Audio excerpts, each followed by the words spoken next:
Ya, mau nanti ditugaskan saya di Yayasan Makassar tetap atau kemudian ditugaskan di BMH atau ditugaskan di tempat yang lain, itu tergantung dari bapak-bapak kita yang menugaskan di Dan mana. itu bukan sekedar ucapan ya, karena bertugas kembali ke Makassar ini kan sebenarnya panjang perjalanannya. Iya. Pak Ketua ini sebenarnya calon direktur utama BMH ini, tapi karena tugas.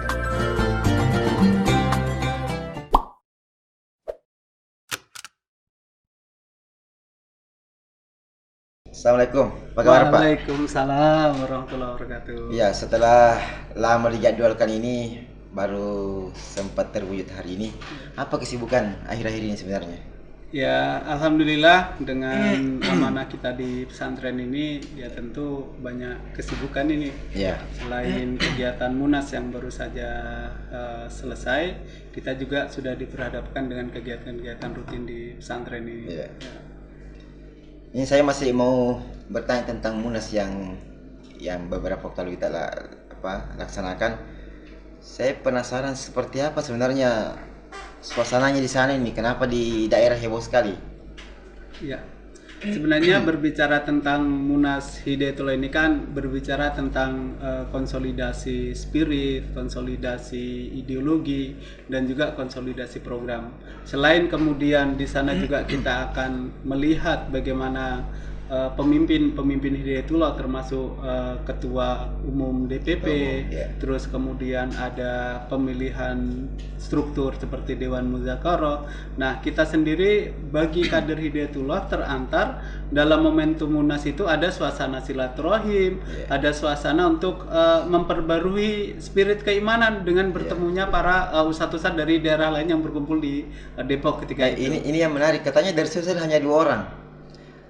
Pak Ketua Yayasan 1 dengan Ketua DPW. Ini kan spesial sekali nih. Kenapa hanya bisa 2 orang yang dipanggil ke sana? Ya, sebenarnya memang dalam aturan organisasi untuk kegiatan Munas itu selain perwakilan dari DPW, itu juga ada perwakilan dari amal usaha dan badan usaha. Nah, di Hidayatullah untuk amal usaha kampus pesantren Hidayatullah itu yang mewakili adalah dari kampus utama. Nah, di Indonesia ini ada 8 kampus utama dan juga kampus induk salah satunya. Dan Makassar ini merupakan satu dari 7 kampus utama yang ada di Hidayatullah yang kemudian menjadi peserta Munas ketika beberapa waktu lalu diselenggarakan. Dapat undangan dari panitia ya? Iya, betul sekali itunya seperti itu. Ini saya mungkin mau bertanya, karena kita lihat meskipun secara virtual, di sana terasa sekali suasana spiritual. Seperti apa sih suasana di sana itu yang betul-betul bagi kita yang menonton ya, luar biasa kondisi di sana ini. Bisa dijelaskan biar kita paham juga, Pak? Ya, memang ini satu kekayaan kita di Hidayatullah bahwa spiritual ini betul-betul menjadi satu fondasi atau kemudian menjadi satu energi yang menggerakkan seluruh kader Hidayatullah. Ya, termasuk juga bagi peserta Munas ketika itu. Memang kalau ini diceritakan rasanya betul-betul kita terbawa dengan suasana spiritual ketika itu. Kita bisa bayangkan kalau dengan organisasi yang lain, inilah yang kemudian bagi saya yang kemudian baru pertama ikut kegiatan Munas secara langsung, itu merupakan suasana yang tidak bisa kita dapatkan dari suasana-suasana rapat pada organisasi yang lain. Kita bisa terasakan kegiatan dimulai dari pukul 2 dini hari. Pukul 2? Pukul 2. Peserta sudah bangun semua? Peserta sudah bangun semua, kemudian sholat berjamaah, sholat tahajud berjamaah, dan waktu satu malam itu 1 juz dengan bacaan imam yang sangat tartil, dan ini mengantar betul untuk seluruh peserta Munas itu hadir secara keseluruhan mulai dari jam 2 untuk mulai dari sholat tahajud itu. Dan itu tidak ada paksaan kan? Tidak ada paksaan, dan secara otomatis ketika sebelum jam 2 itu jamaah sudah berdatangan di masjid. Jam 2 teng langsung dimulai dengan sholat tahajud itu. Itu yang Masya Allah. Kemudian setelah itu subuh dilanjutkan dengan tausiah, dilanjutkan dengan tilawah Al-Quran, halaqah. Jadi betul-betul terantar seluruh jamaah yang hadir untuk kemudian memiliki situasi atau spiritual yang cukup baik dari seluruh kegiatan rangkaian Munas itu, Masya Allah. Ini mungkin apa ya? kita melihatnya kan suasana Munas dari awal sampai akhir itu kan adem saja ya perjalanannya. Betul. Ada keputusan-keputusan semuanya menerima meskipun ada satu dua orang yang memberikan tanggapan. Ya. Apa mungkin ini efek ya dari suasana spiritual tadi itu barangkali? Secara langsung pasti ini ada efeknya. Tapi dalam dinamika organisasi, dalam satu forum musyawarah yang memang di situ boleh berperas-perasan ide dan gagasan, ya jamaah atau peserta Munas ini ya tentu ada ruang besar untuk menyampaikan masukannya, menyampaikan saran atau menyampaikan program-program yang kemudian ini dianggap baik untuk perkembangan lembaga ke depan seperti itu. Jadi dinamika spiritual inilah yang mengantar untuk kemudian semua jamaah terbawa memberikan ide yang terbaik, memberikan gagasan yang terbaik untuk perkembangan Hidayatullah 5 tahun ke depan seperti itu. Ini. Ya, saya tadi disampaikan bahwa ada sejumlah kepengurusan yang dibentuk di Munas itu. Salah satunya yang saya pikir baru itu Dewan Murabbi, Dewan Murabbi Nasional. Ini seperti apa tujuannya ke depan Dewan Murabbi ini? Kenapa dia dibentuk seperti itu? Ya, sebenarnya memang nanti tentu akan ada penjelasan-penjelasan secara detail dari termasuk juga tupoksi dari Dewan Murabbi Pusat ini. Tapi ini dalam kekayaan organisasi, dalam proses-proses pengembangan organisasi Hidayatullah mendatang yang ke depan, ya bagi kami yang generasi muda ini melihatnya ini adalah satu lompatan. Satu lompatan ternyata di Hidayatullah tidak hanya kemudian mengatur dinamika organisasi dengan organisasi struktural seperti mulai dari DPD, DPW, kemudian DPP, tapi kemudian ada satu organisasi yang kemudian ini akan membangun jiwa kader, akan mengantarkan kader dengan pola-pola kultural seperti kemudian menjadi pengingat atau reminder tentang gerakan Nawafil Hidayatullah, bagaimana kemudian keaktifan berhalaqah, bagaimana kemudian menjaga nilai-nilai dan jati diri Hidayatullah. Nah, inilah yang kemudian saya rasa menjadi peran-peran besar dari Dewan Murabbi Pusat untuk menjaga kultur dan nilai-nilai kekaderan kita di Hidayatullah ini, seperti itu. Bisa dikatakan ini ruhnya Hidayatullah ya? Ya, satu bagian dari ruh pergerakan Hidayatullah seperti penguatan spiritual kader ya. Selain tadi itu, selain ada Dewan Murabbi, ya kita juga menyaksikan ya struktur DPP periode ini, periode kedua Ustaz Nasrul Haq itu kan ada yang menarik, anak muda banyak yang masuk dalam struktur ini. Ini antum melihatnya seperti apa ini? Nah, Masya Allah, ini juga bagi saya satu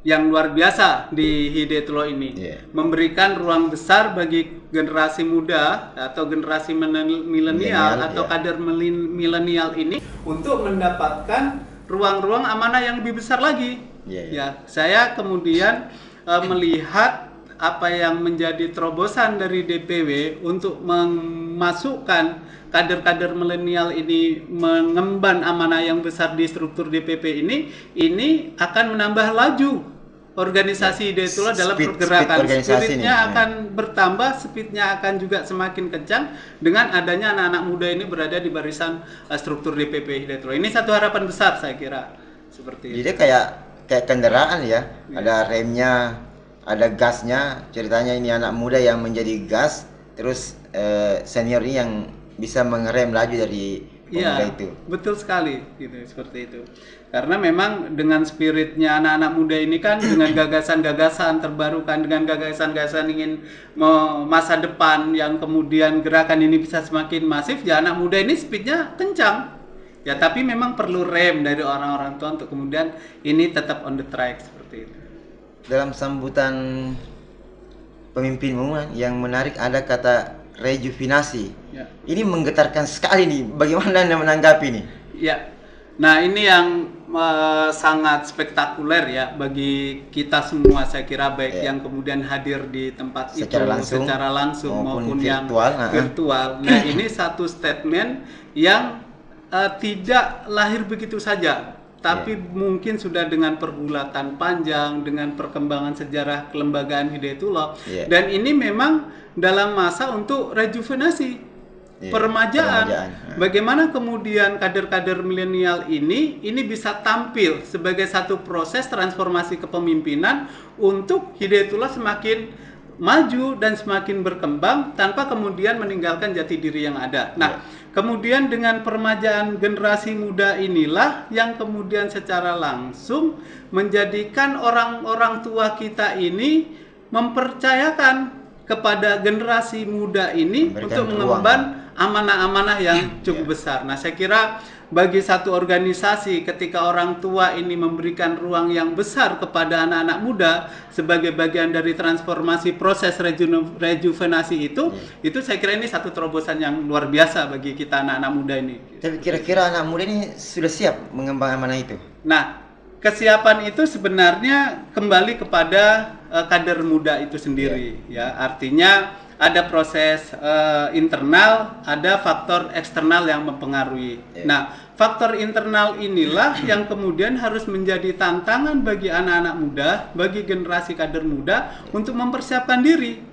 Siapa lagi yang kemudian diharapkan akan menjadi pemimpin-pemimpin masa depan di Hidayatullah ini kalau bukan kita, yang anak-anak muda ini. Tapi kemudian faktor eksternal juga yang kita melihat bahwa tantangan di era digital ini harus menjadi satu model untuk generasi muda ini juga punya filter. Artinya apa? Dengan pergerakan laju perkembangan zaman ini, bagi kader-kader muda ini tidak boleh meninggalkan jati dirinya. Basis fondasi spiritual itu harus menjadi fondasi utama dalam proses-proses pergerakannya, seperti itu. Dan Hidayatullah itu kan sejelas ya. Iya. Ya, sebagai ketua yayasan ini saya, karena antum ketua yayasan, sebagai ketua yayasan, seperti apa Anda merespon tren ini? Tren di mana anak muda kedepannya akan sangat dibutuhkan.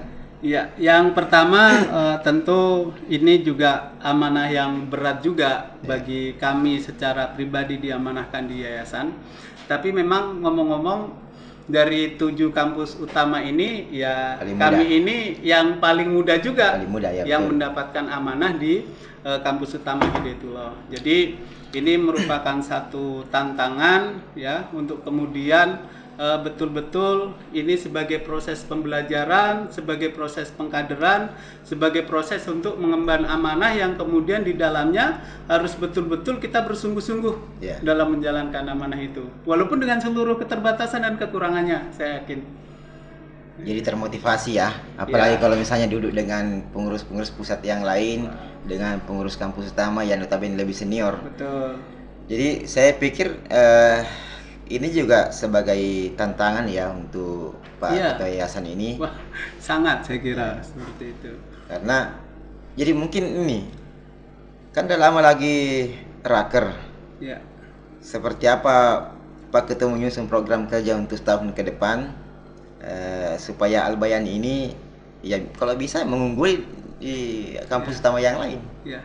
Saya kira ini menjadi satu spirit ya bagi seluruh warga Al-Bayan Hidayatullah Makassar, kampus utama Hidayatullah Makassar, bahwa proses-proses pergerakan kita dalam menyusun program yang kemudian kita angkat ini, ya kita berharap ini menjadi unggulan semuanya dan kemudian dengan spirit anak-anak muda ini speednya bisa melampaui normal speed yang ada dan bisa mengungguli dalam rangka Fastabiqul Khairat itu kampus utama yang lain. Kenapa? Karena kita yakin bahwa dengan soliditas tim, dengan kemudian anak-anak muda yang berada di dalamnya, ini yang kemudian menjadi satu harapan, ada percepatan. Ada percepatan proses transformasi bahwa kampus utama Hidayatullah Makassar ini menjadi satu prototipe atau menjadi satu epicentrum gerakan Hidayatullah yang ada di Sulawesi Selatan khususnya, dan kemudian menjadi Fastabiqul Khairat dari kampus utama Hidayatullah yang lainnya,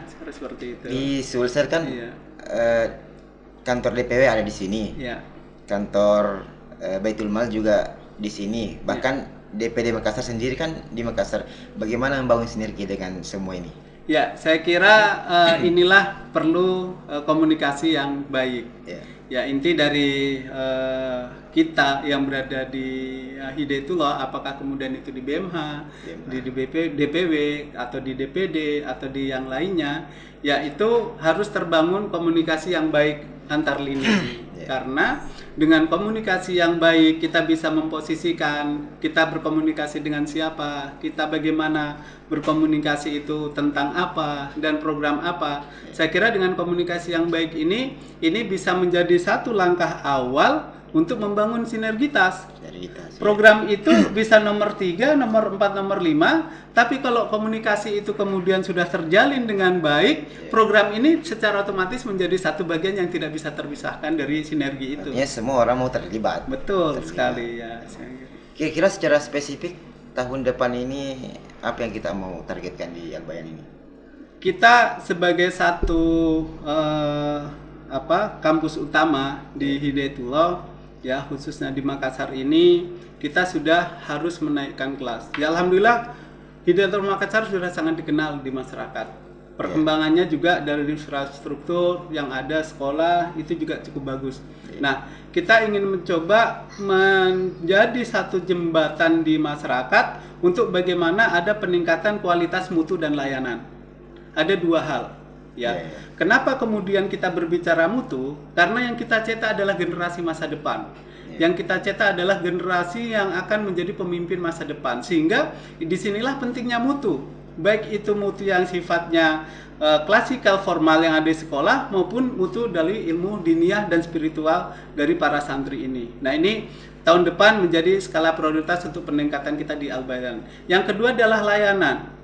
Hidayatullah tidak bisa dipisahkan menjadi satu entitas ormas yang ada di masyarakat yang hadir untuk memberikan pencerahan-pencerahan dan juga praktek-praktek secara real bagaimana Islam ini rahmatan lil alamin.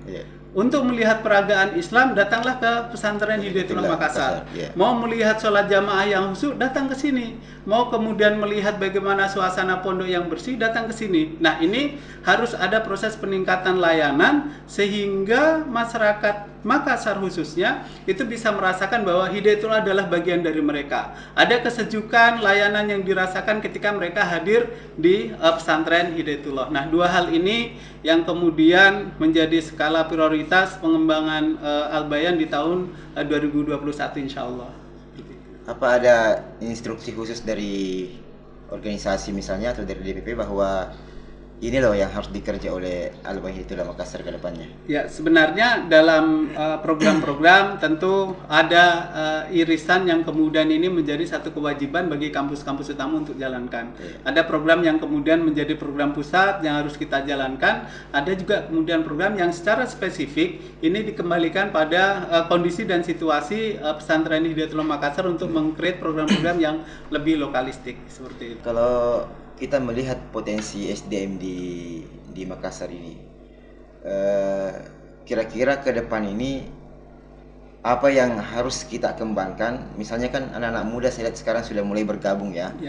Salah satu wujudnya adanya AMC ini, karena kinerja anak muda yang ya kita tidak bisa kerja, kita tidak bisa kerja. Nah, seterusnya ke depan seperti apa Pak Ketua?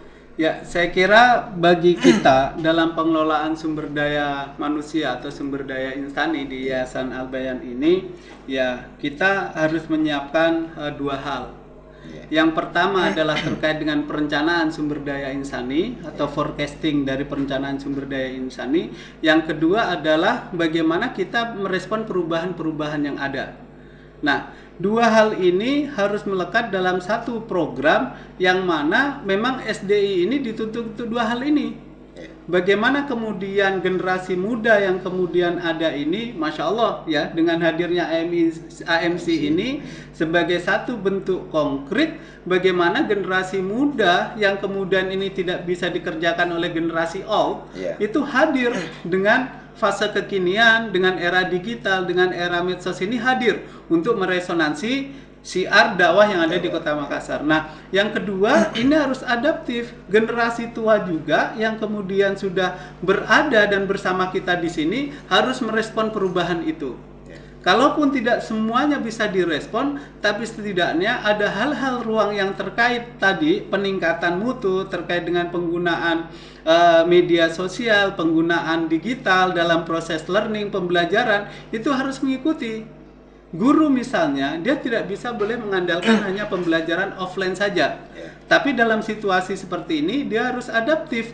Bagaimana kemudian dia harus menyesuaikan diri untuk membuat pola-pola pembelajaran secara online, dan itu masih menarik bagi siswa-siswa yang saat ini masih belajar online. Karena bisa diprediksi ke depan masih akan berlaku ini ya, belajar online ini.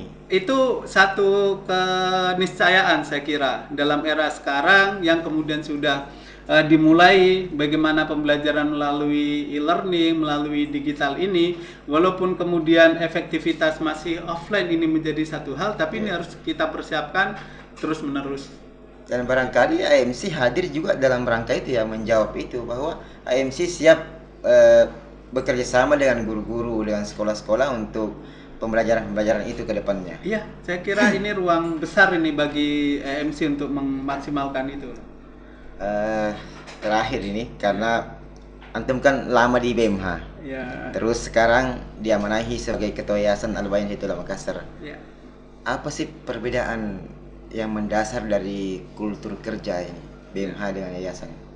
Sebenarnya ada persamaannya dan sedikit perbedaannya. Jadi persamaannya yang pertama bahwa dimanapun kita diberikan amanah, itu ternyata keteladanan itu menjadi penting. Yang kedua, ternyata juga pondasi spiritual ini harus melekat dalam setiap diri pemimpin di Hidayatullah. Ya, dimanapun itu, ya baik itu di BMH maupun di yayasan. Apalagi seperti kami yang kemudian diamanahkan di pesantren ini, tentu basis pondasi keteladanan, pondasi spiritual harus terus-menerus diasah. Karena ada santri yang melihat ini. Ya kalau kemudian di BMH kan tidak ada santri secara langsung melihat. Tapi Muzaki juga melihat bagaimana perilaku amil, akhlak amil secara tidak langsung mempengaruhi juga. Nah, ini dari sisi persamaan yang kemudian menjadi value, menjadi nilai dari semua kita yang diamanahkan di Hidayatullah. Yang kedua adalah totalitas dan profesionalitas. Nah, totalitas ini berbanding lurus dengan mujahadah setiap person yang ada dalam menjalankan amanahnya.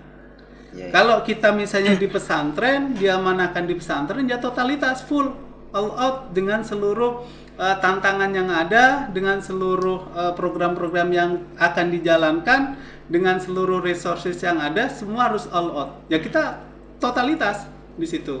Nah, mungkin memang perbedaannya yang kemudian harus terus-menerus kita perbaiki adalah dari sisi profesionalitas.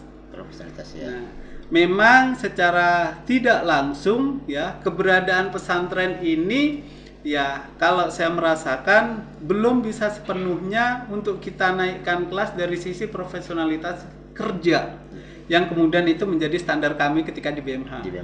Ya, karena kalau BMH kan sudah standar ISO. Bagaimana proses pendokumentasiannya, bagaimana proses administrasinya, dan itu diaudit gitu kan sebagai satu lembaga keuangan. Nah, di pesantren ini sesungguhnya itu harus dilakukan sebagai satu bentuk pelayanan kepada masyarakat, bahwa keberadaan pesantren ini menjadi satu cerminan pengelolaan yang baik, pengelolaan yang profesional.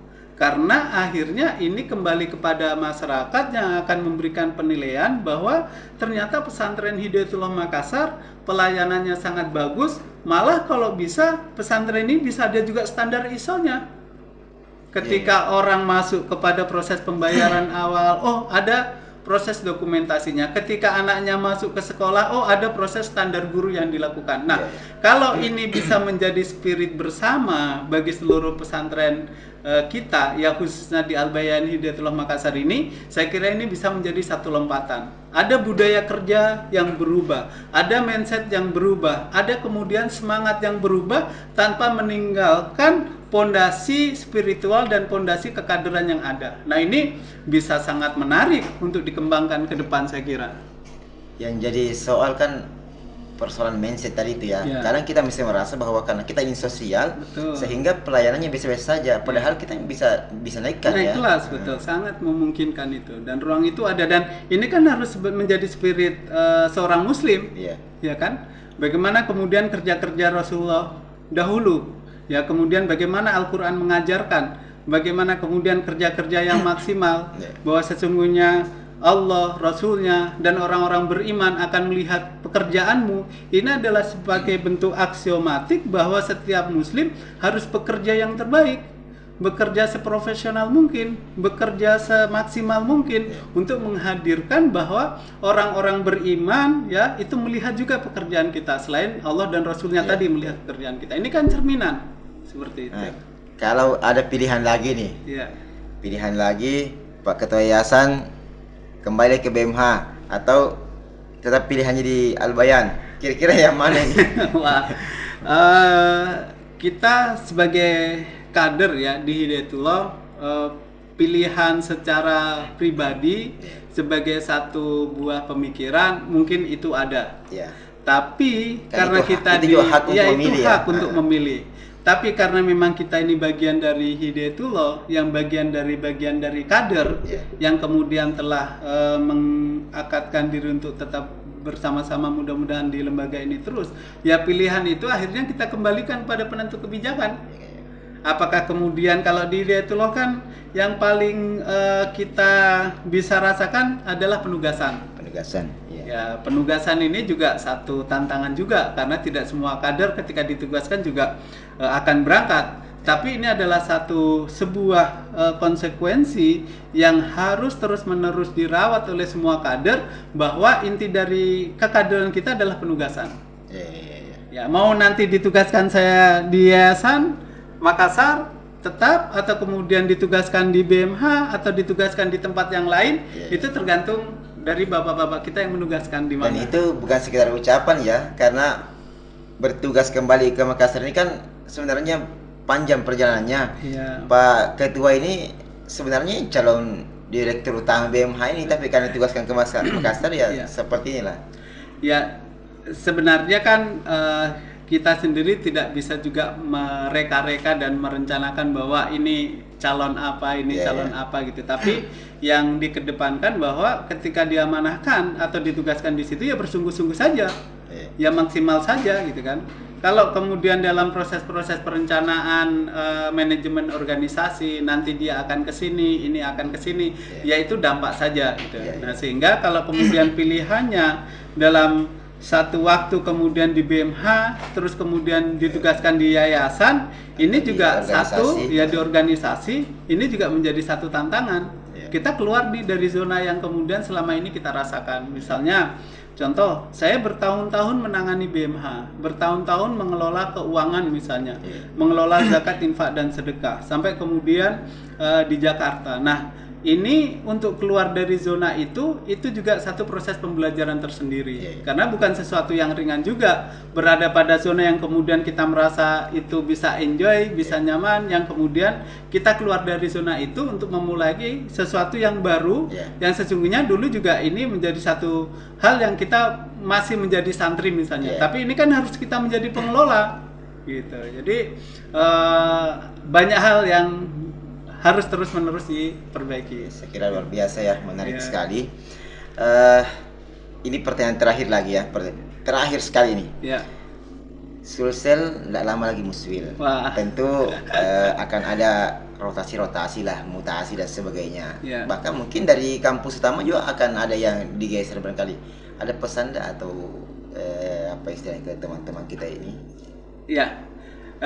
Saya kira menarik pertanyaan ini, dan ini menjadi satu bocoran juga ya bagi seluruh bocoran halus ini atau halus lah bagi pengelola Al-Bayan, mulai dari struktur yang paling rendah, paling tinggi, dan juga saya juga secara pribadi karena kita juga belum tahu seperti apa. Nah, tapi setidaknya yang pertama bahwa dalam proses perubahan SDI atau sumber daya insani atau kemudian orang-orang yang ada di Hidayatullah Makassar ini, sesungguhnya harapannya ada dua.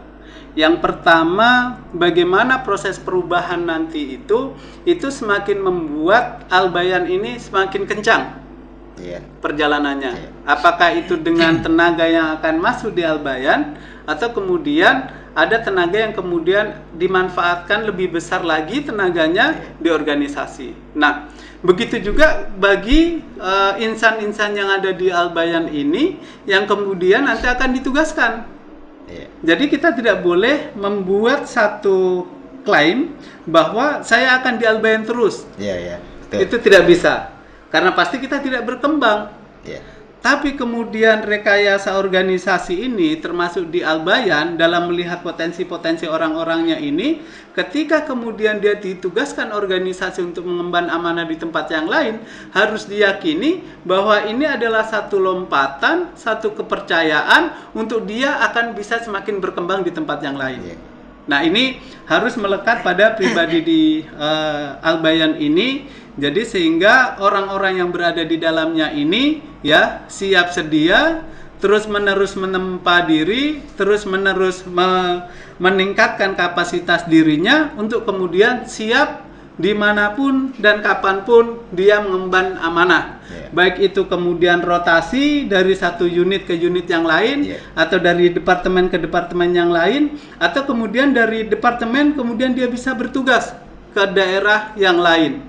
Atau mungkin saja dari daerah yang lain akan masuk ke Makassar. Nah, seperti itu untuk gambaran ke depan. Jadi kita bersiap saja. Ya, artinya kita siap menerima perintah sami'na wa ta'na gitu ya. Baik, saya kira alhamdulillah bincang-bincang kita sangat menarik. Ingin rasanya bertanya lebih banyak lagi, tapi waktu juga yang membatasi kita. Demikian, assalamualaikum warahmatullahi wabarakatuh. Waalaikumsalam warahmatullahi wabarakatuh.